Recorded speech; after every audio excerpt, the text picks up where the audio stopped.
Well, I guess we can start that from the beginning. I guess, you're from Cleveland and stuff. How did you get into to singing? Did you, as an early age? Just at an early age, I discovered that I really wanted to sing. That music was within me, and it was my thing, and from there on, I just, practiced a lot, sung a lot, just stayed at the stereo with records and playing them and just exploring the world of music. And that's how I got my start. I also started singing in church. Okay. I started singing in church, and, and then into school, even elementary school, junior high school, going into, as a teenager, entering into a lot of talent shows and singing in talent shows. And, basically just doing a lot of singing and doing my thing. Now, I think one of the things that those of us on an international scene would think about America and recognize that you guys have a lot of sports, basketball, football, baseball, lot of different things. And so you always wonder that a lot of kids tend to go into sports and do other things, and singing maybe not as a priority. But in your case, what was it? Did sports wasn't as important? You singing was more of a passion for you? Oh yeah, definitely. Singing was a passion. Yeah, just music is what I've been doing all my life. It's my passion. It's what I really love doing, and I've been doing it, all my life. It's basically all and everything that I do, that I've been a part of. I did participate in some sports as a kid, and as a teenager, played football in junior high school. Played Little League baseball for a few years. But what I really did, other than my singing, from the age of 9 to 18, I boxed. So I was a boxer. Okay. Yeah, I was a boxer, man, and I won, a few championships, AAU, National Pal, and I won a Golden Glove. Got a Golden Glove championship, novice division, 125-pound champ. Wow. Yeah, so I did a little bit of sports, but within that, I never lost vision of my music career and what I wanted to do musically.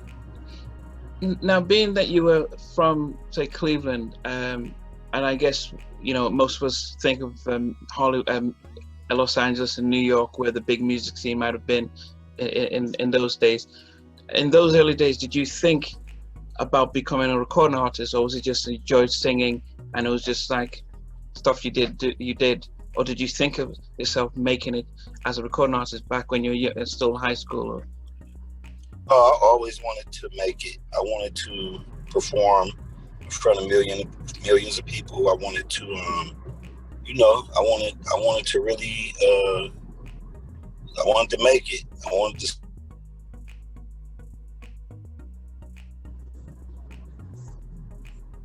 And during those days, then, with the vision about making it, did you think, okay, I'll make it on my own, or did I know you're part of the legendary The Rude Boys, but did you think, okay, I'm going to go on my own, or how did the idea of being part of a group come about? Interesting. I never looked at it like that. I just basically wanted to sing, and of course be alone in the beginning. But as time went, and I met Edward Buddy Banks, we started doing a gospel group together, him and my friend Mark Jenkins. So we did that, and it just, I never thought about being solo. Well, I mean, I always thought about being solo, but when the group thing came, I entertained it. I was like, hey, however I can make it, that's what I'm gonna do. Okay. So I proceeded to be part of the Rude Boys. Okay. Did they already have the name, or how did the name come about? Well, we had a gospel group called Power. Me, Buddy Banks, Mark Jenkins, and a guy named Eric Davis. But Buddy said, man, we should start doing R&B. So we was like, okay, cool. So me and Buddy left and just started doing R&B. And he came up with the name Rude Boys one day. He said that he seen Rude Boy on the button on Prince's jacket. Okay. On the Controversy album.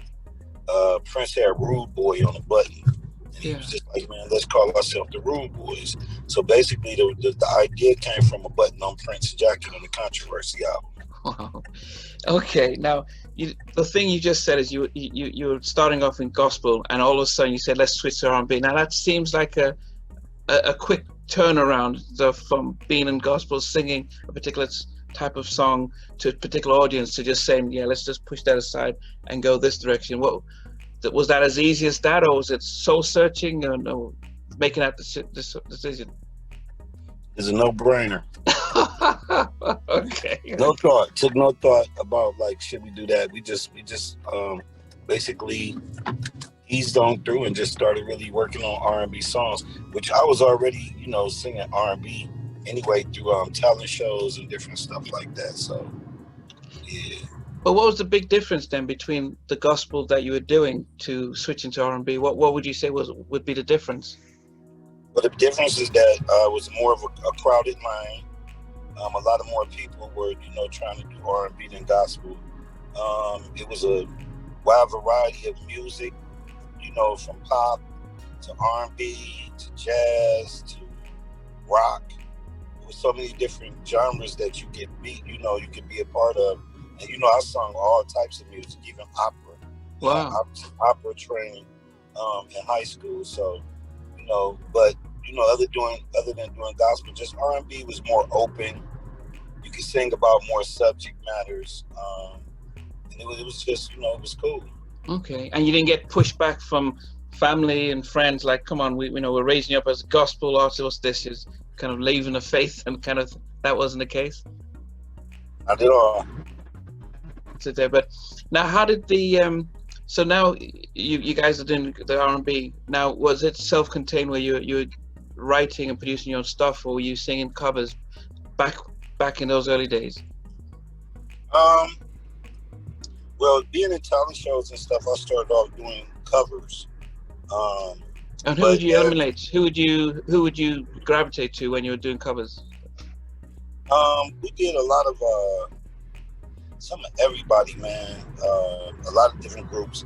One group, namely Levert, used to do a lot of Gerald Levert songs, which is ironically, like, what's crazy is that we met up with him later on down the line, and he was basically our leader and the one who put us on. But we would sing Babyface songs, a lot of old school R&B, 70s soul songs, and just stuff like that. Yeah. And then was there a blueprint as to how do we then become signed, or do you find a manager, or how did you think about, okay, we're a group now, how do we go from being a group to become recording artists on a label? Not really. What we did with that was that we already were like working on our own songs in the studio. We were working on our own songs in the studio and doing our thing with that. We was already recording, writing songs. I was writing songs since I was a kid. Okay. So, I always really wanted to do my own songs anyway. Okay. All of us did. Okay. And so that was the case where you were writing your own stuff, and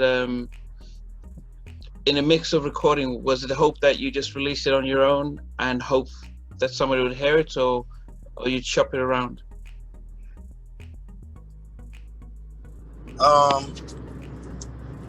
We were, let me see. We did our own thing. We had a little song that we tried to put out with this guy who invested with us, named Big John. We had a song called You Must Know Magic. And it was, for a minute we put it out, but then it really didn't do nothing. Mm-hmm. It was just like a local song. And then some things went wrong, and the guy who was pushing us got in trouble. And we just put it to the side, and then we just started just doing, we continued on performing at local bars and clubs and different things like that. And then just in the midst of that, we met Gerald Levert. Me and Edward Banks, we met Gerald Levert. Wow. Has he already come out with, had Levert already come out, or you just knew him from his dad, the OJs, or? By the time you met him Yeah, at Gerald Levert? Levert at the time, when we met Gerald Levert at that time, he was already doing music. He was already on the scene. He had hit big with Casanova, with Levert, Wow. with the group Levert. Wow. So they had already been out. They were already a group that was successful. Yeah. And so we met him. We met him in Cleveland at a club called The Reason Why. Sitting there with the band singing. I said, "Hey, y'all, we got Gerald Levert from Levert." I was like, "Come on, bro, come up here and sing with us." And we were singing a song called "Everything Must Change." And Gerald came up there and he sung with us. And man, it was a very, very explosive, song. Like that night, we really rocked the house. And Gerald expressed to us that he wanted to work with us. So the next day we went. We met him at a location, which was his mom's house, or where he was at that time, I believe. Yeah. Big mansion. And it was a huge house in Shaker Heights, Ohio. And we get there, me and Buddy, to come sing. And when we walk up into the house and turn the corner, Eddie Levert was there also. Wow, he's young. So we auditioned, but not really auditioned. He had decided that he wanted to work with us, but we sung again for him. And Gerald was like, "Look, man, I really want to work with y'all. I want to do something with y'all." So that's the history. He took, without us even working on an album or getting anything done, he got us a deal before even being heard. Wow. Sylvia Rome, who was the president of Atlantic Black Music, she signed us on to Atlantic Records. My goodness. And our first album we did was called Rude Awakening. Yeah, and that's had the big. Was that the biggest one, the biggest album that you released out of the three? Most definitely. Rude Awakening had 2 #1 hits on the Billboard. Yeah. Are You Lonely? And then of course Written All Over Your Face, which we won Billboard R&B Song of the Year for that year. So Now, and I've asked this to a lot of the people, a lot of recording artists that I interview, is about when you have a hit record and a hit album early on, does that become? Would you prefer it being your second or third being your bigger one, and building up, or did you just say, "Oh goodness, we've got a hit. That means we have more space to do what we want in our second"? What was it like for you guys? Just want to win. You want to win right away. Okay. You want to hit it big right away. And when you're an artist, it shouldn't be no pressure as far as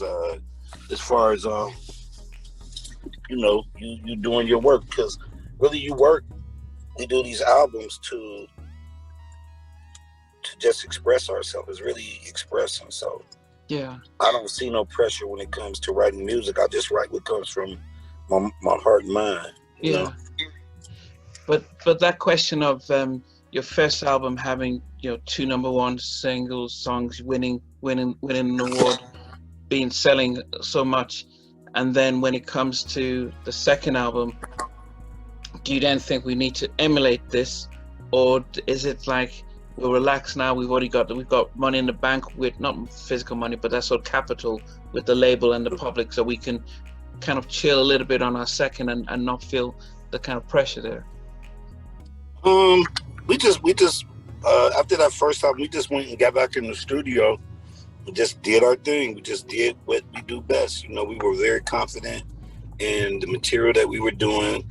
We were very confident in the songs and the production process. And when you got a great guy like Gerald Levert, it makes things much easier. Yeah. It makes it easy. When you got a legend and someone that knows that chemistry and the methods to do and write, and so with a little bit of strategies or whatever to make it work. So it was easy. Okay. So then what happened between your second album, because there was almost like a 4-year gap between your third album as a group? Why the sort of the gap? Well, we went straight off the Rude Awakening. We went straight into Rude House, which we spawned a couple decent songs that hit on the chart a little bit. But we had a gap in between, there with that. But we we that was our last album together, which was The Rude House, which came out in 1992. We came out with a single called "I'm My Kind of Girl," and then after that we put a song. We had a song called "Go Ahead and Cry" that we did, and then we put out a song "Miss You So Much," and those were the songs that we put out on the album. It did pretty good, but the label just really decided that, you know, it was a few internal problems with the group. A couple of group members had some problems, and just, you know, some of the group members wasn't happy with what the label was doing, and kind of the relationship just probably fell apart. I would say, you know, so just didn't work out. So after that, I went on and stayed on Atlantic as a solo artist, and I did an album called "Putting It Down" on Atlantic Records, a solo thing. It sold like 250,000 copies at that time, which was pretty good. Yeah. They really didn't push the album or promote it like I feel they could have, but it made a little noise. And then after that, really was just out here. Took a real big layoff on with the Rude Boys. I wasn't no longer in the group anyway. Took a long hiatus, and I just concentrated on music production and writing. So I did a lot of writing and production for a lot of people. Okay. You know, during in between that time, and really started focusing on the writing because that's where the money was. And I did right, and so I did really well in that area, and kind of pulled back from singing a little bit, man. Until, you know, later on, I probably did my first project where I was doing something for real, probably in, I would say, 2005. Okay. I did something around 2004, 2005. I tried to do a little independent thing, and then Gerald passed. Yeah. And once he passed, we as the group came back and got together, and we started getting back on the road, doing some shows and whatnot. But we had been off as a group so long, man. It was crazy. And we just started our journey back doing, you know, songs on, you know, and doing shows on the road. And then after that, we disbanded again as a group, and I restructured the group, and went and got two other guys, Kenny Miles and G. LeBeau, and we picked up and just started doing the Rude Boys, putting out a couple singles. And around 2012 or 13, we did a few songs, putting things out, and just really been on the road doing shows since then. And you know, recently last year I did some solo stuff. I put out like 3 videos, 3 songs, and did that, and that's what I've been doing. Wow. Now I noticed the because you kind of gone real fast about the sort of breaking up and then doing it behind the scenes, and I do wonder then when there's quite a lot of work. You know, you're going to a concert right now, and so it's quite a lot of traveling and stuff as compared to when you're behind the scenes writing for other people. Did you then think, you know, I'm actually enjoying this, I can have a stable life, just writing and stuff, you know, going to the recording studio and stuff, and not have the stress and hassle of promoting a record and internal battles and splitting the royalties and all that stuff? And did you never feel tempted just to stay in that lane, or what drew you out to go back onto the road and singing? I really like being on the road singing more. I mean, the studio, I'm in the studio anyway. Yeah. I got my own studio, and that's basically what I do. You know, I do my own thing, and so there's no pressure. You know, I'm always creating. I'm actually working on a project now that I'm gonna release in March of 2021. A new, you know, project that I'm doing. The Rude Boys. We also have some songs that we about to do some videos for, and just put it out there, man. You know, the music business is so much different now, man. It's really different, and there's a lot that comes with it. So, you know, you just try to do the best music you can, put it out there, promote it as best you can. Yeah. You know, build your fan base, and let your fans know that you got, you know, that you got new material out, you know, and you just push it. You know, that's basically what it do. Do you think it's better now for not just old established acts from the trying to put out new stuff now, but even new artists, do you think the industry is a lot better the way the marketplace is for releasing music and getting it out there, or harder? I think this may be a great era for independence. If you got the money to push yourself, it's a good thing. You can build your fan base up. It's a great thing. You know, if you know what you're doing, if you know all the nuances and the ins and outs of the business, you know, especially on the digital platform. I mean, it's easy. You just got to push. You just got to really have good material. You have to have something that people grasp onto, and you have to have the know-how how to market yourself. And, yeah. I mean, if you do that and you take it into your hands and you work it right, you can make a lot of money, man. And you know, the format is just open so much with social networking. Yeah. You know, you're available, and you know, it's wide open. So if you're doing the right thing and making the right decisions, you can make it. You can really make it happen. How far are we? Woo! Well, the only other thing though is that people aren't buying music as they did. So back in the day, you'd go in buy an album, so you know physically you've sold an album or a single. Very digital now, so there's, you know, Spotify, Apple, Tidal. There's so many different ways just to listen to it, and so I do wonder, as an artist, do you then think, okay, we're writing our stuff, we still have our publishing stuff to help collate stuff, but is the money coming in? Is it coming in not as much as quick as it used to, and then you have to still rely on concerts and sort of live music to sort of really balance it out more? Yeah, I think it's a balance. You need to be doing live shows, definitely putting your material out there for people to hear it, but you definitely need to do videos.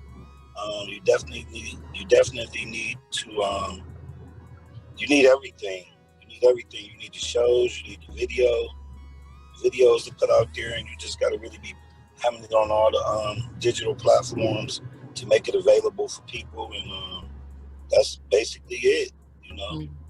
Yeah. Now, I read in your bio that part of the things that you sort of missed out was the fact that you started to become an entrepreneur, you know, going into coffee shops, and which is quite unique on its own. That seems like a lot of management to not just it's one thing to invest in something, but another thing to own and think about the marketing stuff. How did you sort of get into that, and how did you then be able to invest the time and energy to make sure it's successful? Coffee is my passion, man. As you see, you bring a smile to my face because it's really doing well for me. I love the coffee business, and it's phenomenal, man. It's phenomenal. I love it. I love it, man. It's my passion. You know, I got the roasting plant going on. It's lovely just watching beans come in as green beans, and you be like, how is this gonna work out? And you see the roasting process with it, and it just looks is a beautiful thing. And the people love coffee. Yeah. It's the second biggest commodity in the world after oil. And very profitable, and you know, I just love it, man. That's my thing. What do you do differently in your stores? Because, you know, there's competitions, Starbucks and all this stuff around, especially in America. You've got a lot of competition. A lot of Americans love their coffee. That's the one thing we watch on TV and stuff. What do you do differently to make your brand stand out so that people, your customers, stay loyal? I just basically just give them a good product, man. Give them good coffee at the spots, you know, good customer service. And just put a twist on and do things that other coffee companies are not doing, by just creating a fun atmosphere, poetry nights, you know, we do poetry, open mic, we do a lot of events, networking events for jobs, you know, people looking for jobs, and all kinds of different stuff, man. Just try to be creative with it and push the coffee along with it. How do you balance your time then between being on the road like you are right now, being in the studio, and then running of a successful coffee business? It's a great balance, man, because, especially now we haven't been on the road. This is actually my first show since February. So, everything's been shut down. And even the show that we're doing now is going to be a Zoom show. So it's an in-studio show that we're doing. And,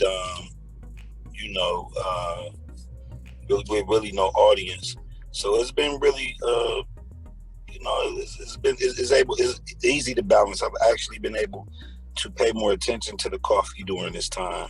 I've been able to spend more time working on the coffee, and as things pick up, it's cool because during the week I'm not really doing. As entertainers, we really don't travel much during the week. We travel more, so that Friday kick in or Thursday kick in. I got Monday, Tuesday, and Wednesday to do my coffee, and I'm not doing nothing. I'm not working. One time that I'm not working there, I'm just going to the places and just checking on it, making sure everything is good and working, and engaging with people, going to special events, and there, and that's about it. So it's no problem. How many do you have?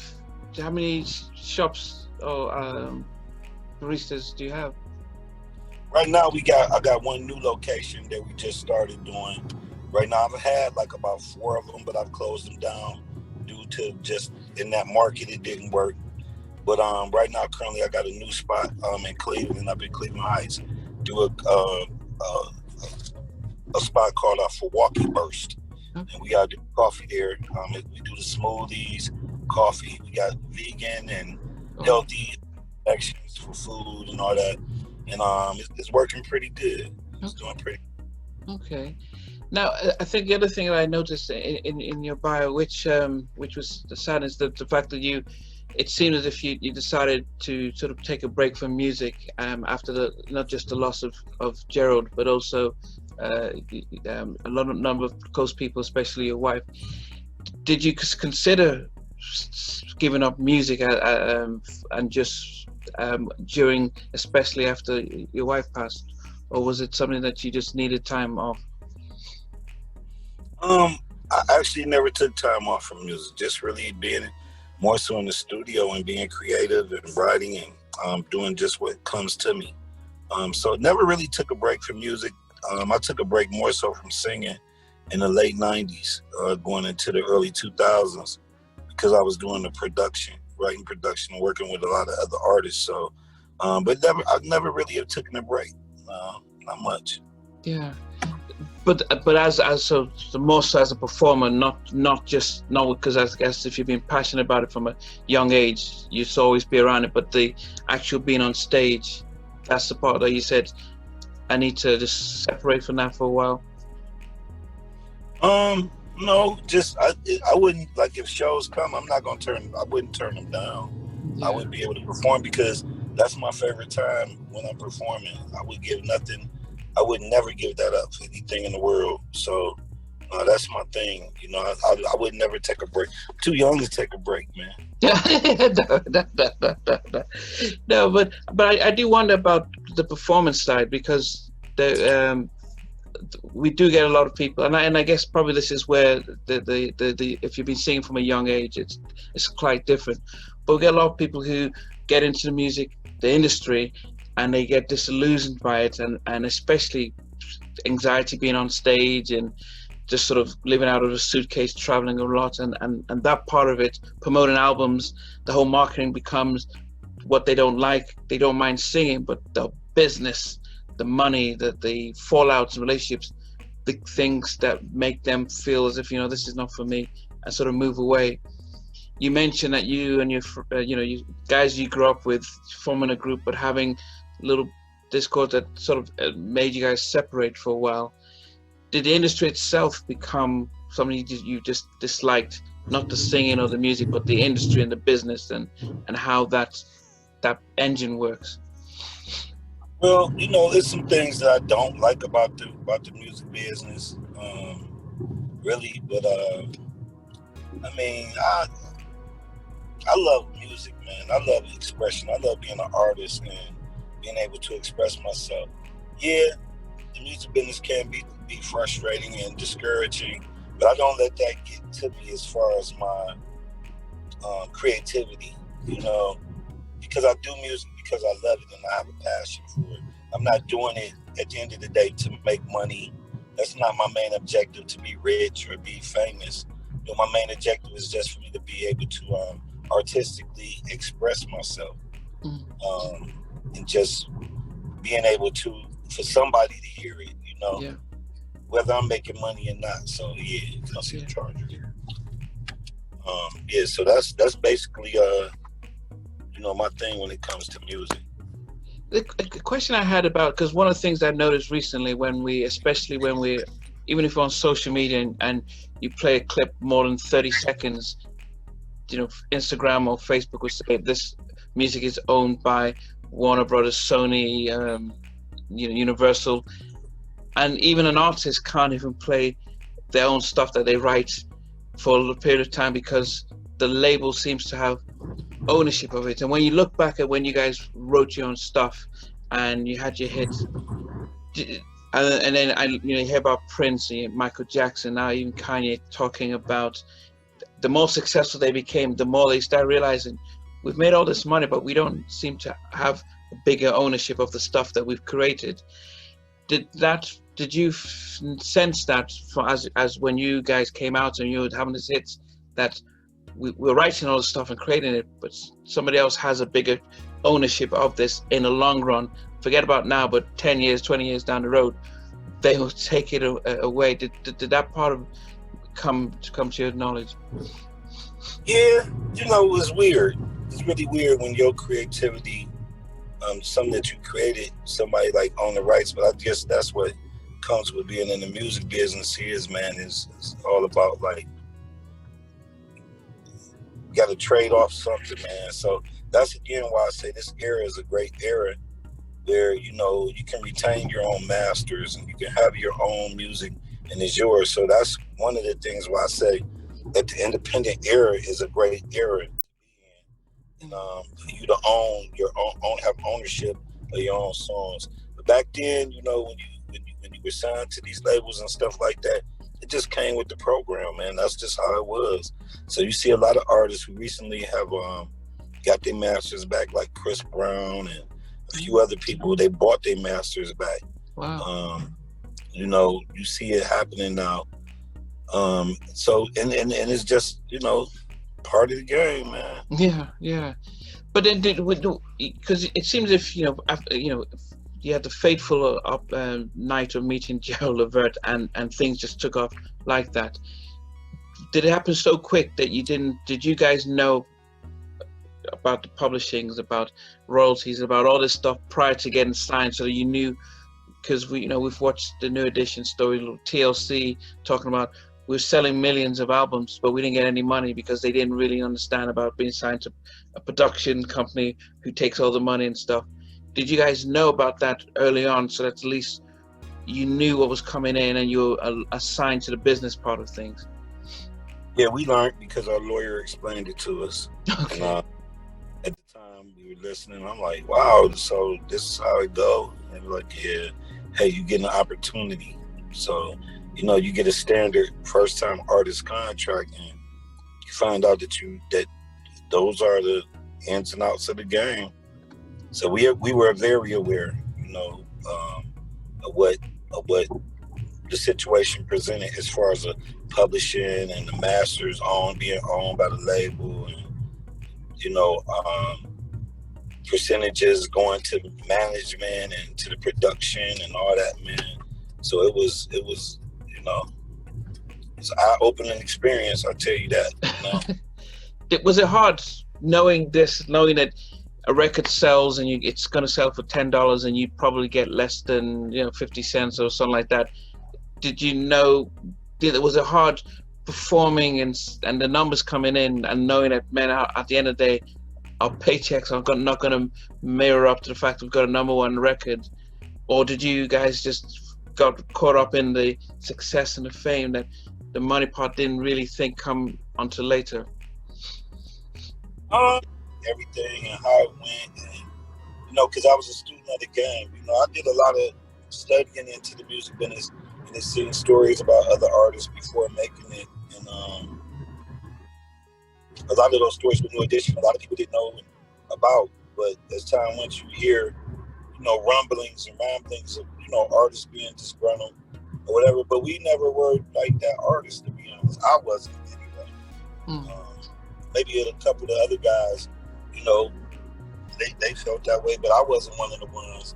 I was happy to be just doing what I'm doing and being able to be given the opportunity, and just learning about the business as you're going and in the business, and just looking to the future and looking forward to owning my own stuff and being able to have more of a chokehold on my own material. Yeah.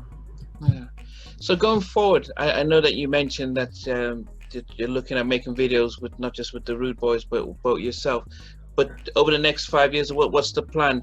Are you going to start your own label, or is that needed anymore to put out stuff?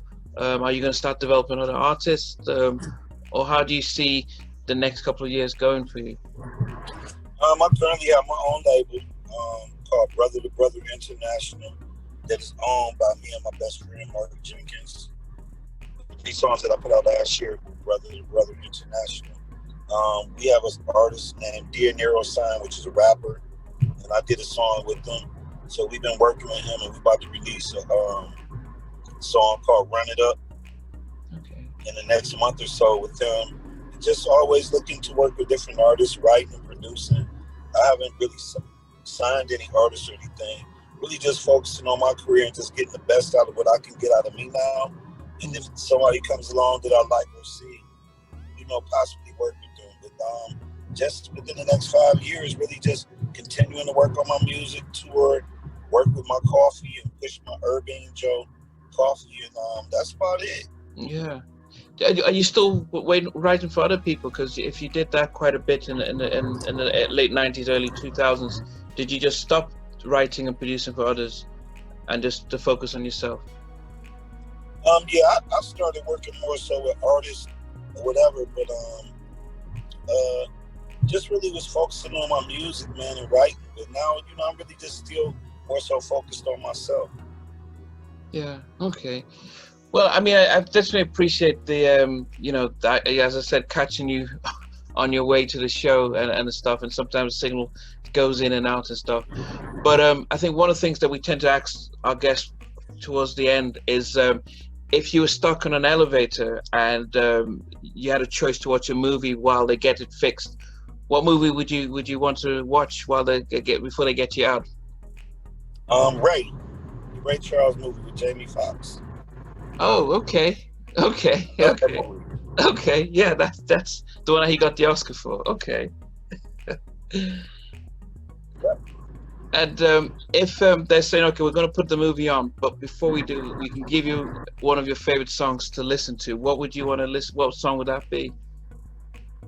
Man in the Mirror by Michael Jackson. Wow. Okay. What about why that song? Because Man in the Mirror is one of my favorite songs of all time, because just it talking about you loving yourself, knowing yourself, and making better changes within yourself. I'm a big stickler about people understanding who they are and being able to attach to themselves and knowing why they're here in this universe and knowing what their purpose is in life. And that song speaks volumes when it comes to self-love and being intuitive and self-discovery. Yeah, and the way Michael performed just as well with the with the passion and stuff. I guess I just never really got to know who the artist that inspired sort of you, because you did mention singing Babyface, I'm sure the Dells, but was there an artist group of artists that you personally was like, I'm gonna mold my voice to try and sing like him, or trying to, like, these were my not role models, but where you're thinking as a singer, if I could be in this lane, that I've really made it. My favorite singer of all time is Stevie Wonder. So I never tried to really mold my voice and sound like him, but I just really admired admired his voice, and he's my all-time favorite. And then second to him would be Frank Sinatra. I love Frank Sinatra. Wow. So those are my two favorite singers. Now I can understand Stevie Wonder. I mean, you know, as a songwriter, a performer, singer, you know, he's probably one of the top three. But Frank, and I think, you know, it's quite unusual to understand how Frank, being a sort of a, I don't even know how to, a contemporary type of artist from an R&B side, what was it about Frank Sinatra that stands out? How smooth his voice was, his tone, and just how cool of a cat he was, man. Yeah. He's a cool guy. I like the swagger. I like the way that he just crooned. He was a smooth crooner, and I just admired the way that he just sung, man. The smoothness, the tone, the correctness. Yeah. And yeah, I think this goes back to what you said earlier when you said that you left the gospel scene because it was a smaller sort of market, and then you sort of looked into R&B because it had a wider market, but that you were more versatile with your music. But I can now see how trying to mold yourself a little bit like Frank, who it's, you know, I never really understood how he was able to just become so popular. You know, and I guess it's a style of music that he had that really appealed to a lot of people, which you've got to be in the industry to really know that. But do you ever think, you know, as you're going forward, that you'd go either back to gospel, into pop, or into classical or stuff going forward? Do you think you'd expect move around in that, or would you still stay predominantly in your R&B now that you have control over what you write, what you put out? I've been wanting to do jazz. Jazz is another genre that I have been experiencing. You know, cutting records in the studio doing. So I have tried out jazz, and you know, that's one of the areas. Revisiting gospel, doing some gospel stuff, music, things like that. But yeah, there's maybe some jazz, gospel. Okay. Well, definitely. I mean, I would, you know, I know you're on your way to your show, and I really appreciate the time and stuff. We had a little technical differences in between stuff, but that was good to just to hear in you know, the journey, the experience, and I think a lot of what a lot of people are seeing now is the fact that there's a shift from majors to the independent side, and I guess if you had an advice for any new up-and-coming artist who is running after a major label, what would you sort of give advice to somebody that's probably new, that you know, they've got their writers, producers, and now they're thinking, how do I get my stuff out? I would just tell them to work hard in the studio, write their own music, and try to put it out independently. You know, try to get up some money, pony up some money, and push your project. But for them just to know how the music business is going these days, and put your best foot forward out there. You know, work hard. You know, chasing the majors. The majors are only going to mess with you if you already have a fan base and you're proving in the market and out there that, you know, that you're making some noise. So it's very rare that they're grabbing people that's just raw talent who nobody don't know. You know, with the social networks being out here, you know, you have to build your fan base up, and the label wants to see that you're able to move some records before they even sign you. They want to see if you did something on your own. So it's really good to get out here on your own feet and just try to put out your own things and see what happens, you know? Yeah, but no, it's strange because when you think back in the late 80s, groups could push out, a label would develop an artist. I remember guys, a Future album, they released 7 singles. I mean, that's just saying the label just saying, yeah, well, you know, and if you went gold, as you said, you sold 250,000. But back in those days, it was considered big, and there was not much pressure. It doesn't, based on what you're saying, it doesn't seem as the labels have the patience to want to bring somebody up and says, we've seen something there, we want to cultivate, and you know, we're in it for the long haul. Do you see that's shifted, where it's like, if you're not going to make us a hit right now, we don't need you, we don't have that time? Or do you think you just need to find the right label? What's your take? My take is that you need to do it yourself, period. That's the best way nowadays, because you're not going to get on a label unless you already got something going. The label is not going to sign you if you haven't shown that you can stream, that you have a following. You got to have a following. That's just the way it's rolling. A major label, that's the way they work. That's the way the game go. But independent is the way, man. Yeah, but if the Rude Boys were coming out today, and Gerald had seen you guys, would you get a deal with Warner now, as you did back then? So have they changed from how they gave you guys a chance?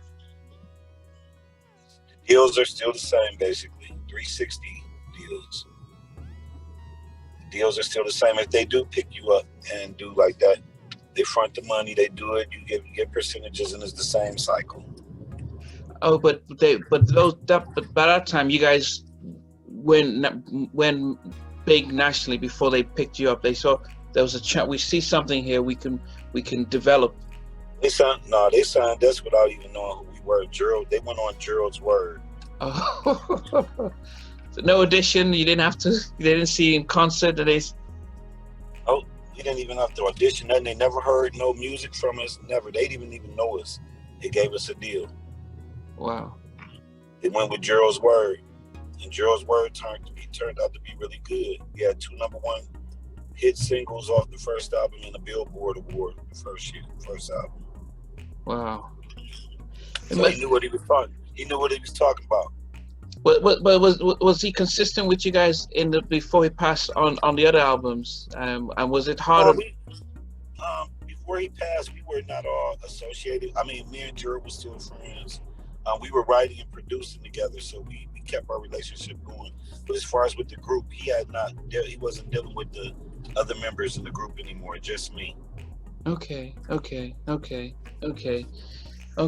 Wow.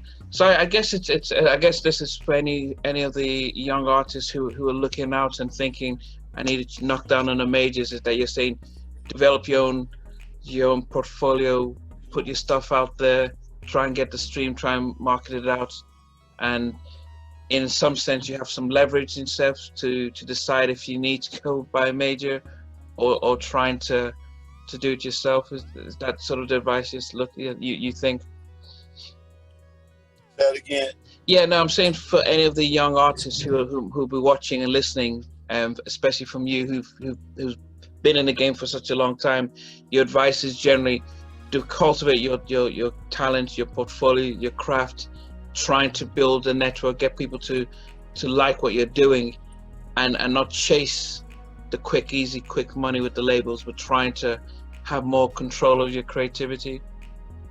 Yes, definitely. And then if you hit it big on your own and do some good things, and then the label want to come and give you some money and, you know, push you to be bigger, then there's nothing wrong with it. Just depends on what type of deal it is. Yeah. Most of the time if you hit it big and you independent, you cool. You don't need it. You can't. The record label can take you to another level, but you're gonna start cutting yourself. Yeah. Cutting yourself off with some of the money you get. So it's all about a sacrifice. Do you want to sacrifice your total independence and become bigger and even larger, but you get your money cut up more, or do you want to do it on your own hands? There's a lot of successful independent artists that's out here making it on their own. Yeah. Well, you've really given me a lot of your time and a lot of your today and stuff like that. So I appreciate it. It's quite a lot of knowledge that we've received as well about for those who watch, who are looking to try and get in and stuff like that. So I appreciate it. The show that you're doing, where will people be able to get to see it? Is it live, or is it recorded live, or will people? Yeah, it's gonna be live. So I'll give Elise the link, and she'll send it to you. It'll be going on like probably around 8 o'clock. I'm just trying to get to the studio so we can get all the kinks out or whatever. And it's going to be live. I'll send you the link, and you'll be able to watch tonight. Okay. Yeah, it's about 11 o'clock here in the UK, but yeah. Yeah, depending on what time it is and stuff. But it's but hopefully people can be able to see later on some of the new stuff that you're coming out with and stuff. No problem, no doubt.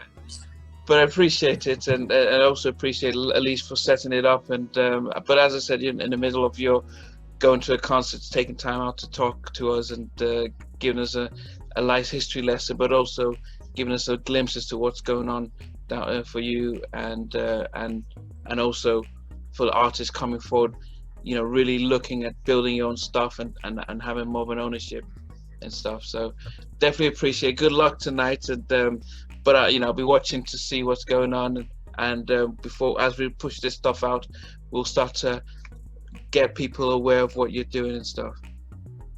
Okay, I appreciate you, man. Thanks for having me. All right, take care. All right.